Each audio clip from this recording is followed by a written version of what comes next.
தாவேக majority நிரூபிக்க இன்னும் 11 seat தேவை. விஜய் கண்முன் இருக்கும் சான்ஸ் என்னென்ன?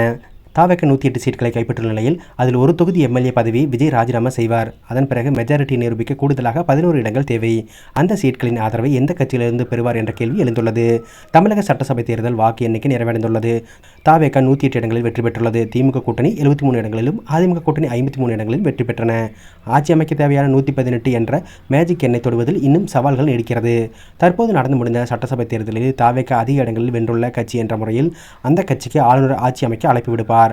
ஆனால் தாவேக எந்த கட்சியுடனும் கூட்டணி வைக்கவில்லை என்ற நிலையில் திமுக அல்லது அதிமுக கூட்டணிகளை சேர்ந்த கட்சிகள் ஆதரவு அளிக்கும் என்ற எதிர்பார்ப்பும் எழுந்துள்ளது. தமிழக சட்டப்பேரவையில் 234 தொகுதிகள் உள்ள நிலையில் தனித்து பெரும்பான்மையை நிரூபிக்க 118 இடங்களில் வெற்றி பெற வேண்டும். இதில் விஜய் வென்ற ஒரு தொகுதியில் பதவியை ராஜினாமா செய்ய வேண்டியிருக்கும். இதனையடுத்து 107 சீட்கள் தாவேக கைவசம் இருக்கும்.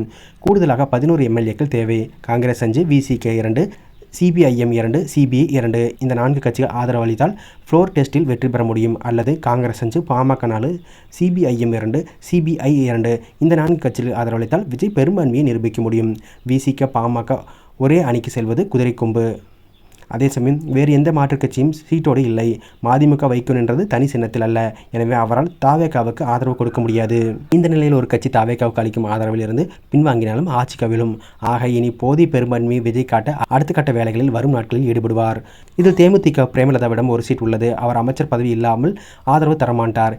இந்திய யூனியன் முஸ்லீம் லீக் கட்சி தாவேகாவுக்கு ஆதரவு அளிக்கக்கூடும். அதிமுக அல்லது திமுக வெளியிலிருந்து ஆதரவு அளிக்க நிச்சயம் ஒப்புக்கொள்ளாது. எனவே வரும் நாட்களில் திமுக மற்றும் அதிமுக கூட்டணியில் இருக்கும் கட்சிகளுடன் தாவேக பேச்சுவார்த்தை நடத்தும் என எதிர்பார்க்கப்படுகிறது.